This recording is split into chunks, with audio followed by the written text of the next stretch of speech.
If you've been paying attention to the polls for the last year, even at this point, you've noticed one thing that has really stayed consistent.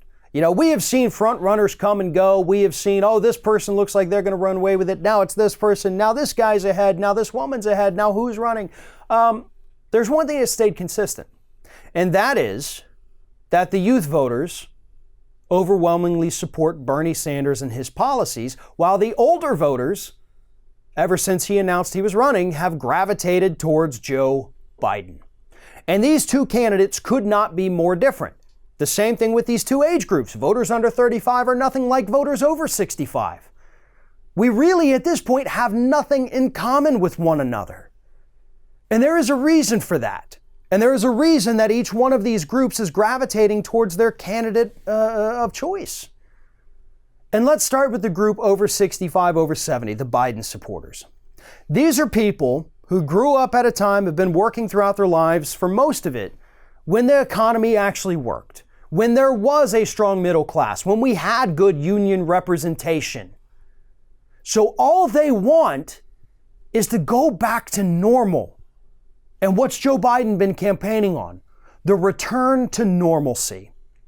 The problem is Joe Biden's not talking about normalcy with regards to a robust middle class, strong union representation, environmental safeguards. He's talking about normalcy in the sense of you won't have a president that says crazy things on Twitter. You know, you'll have a normal president. That's what normalcy means to Joe Biden. That's what it means to Buttigieg, who's also running on this return to normalcy.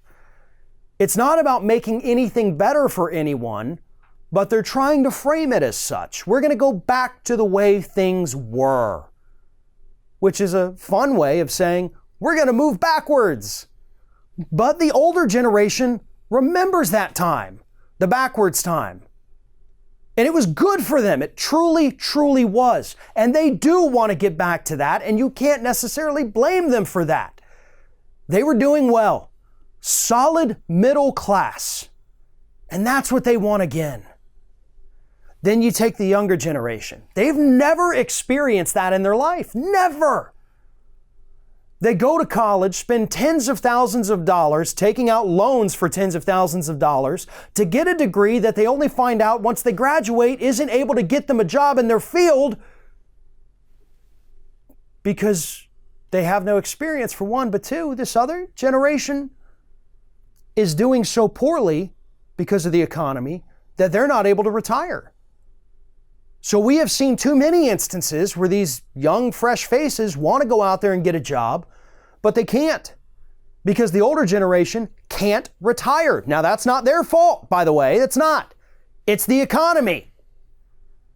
But then you take the issues like climate change, student loan debt, Medicare for all, things the younger generation overwhelmingly supports.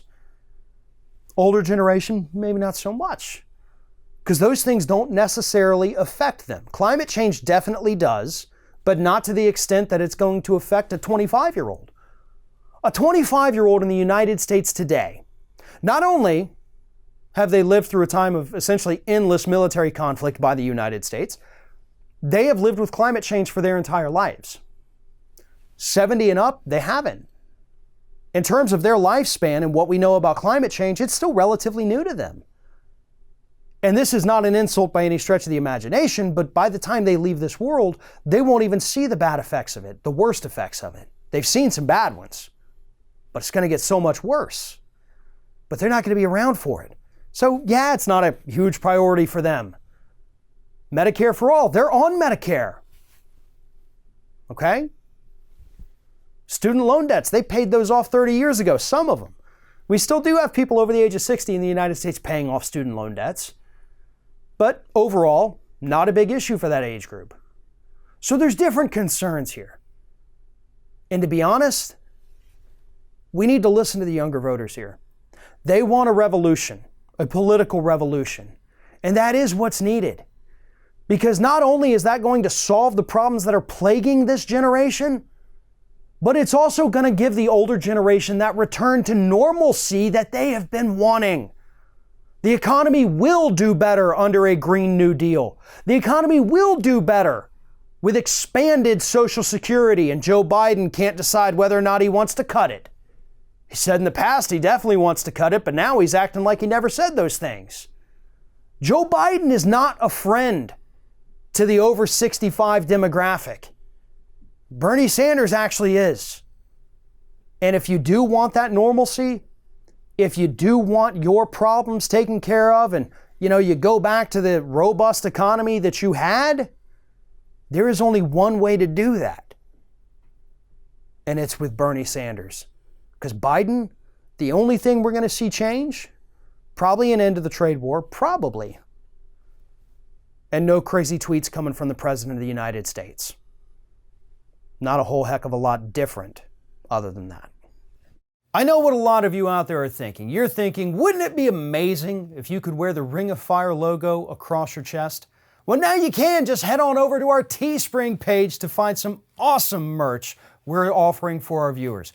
We have more designs that are going to be added in the near future, so just follow the link in the description or take a peek at the shelf of merchandise under this video. Thanks for watching.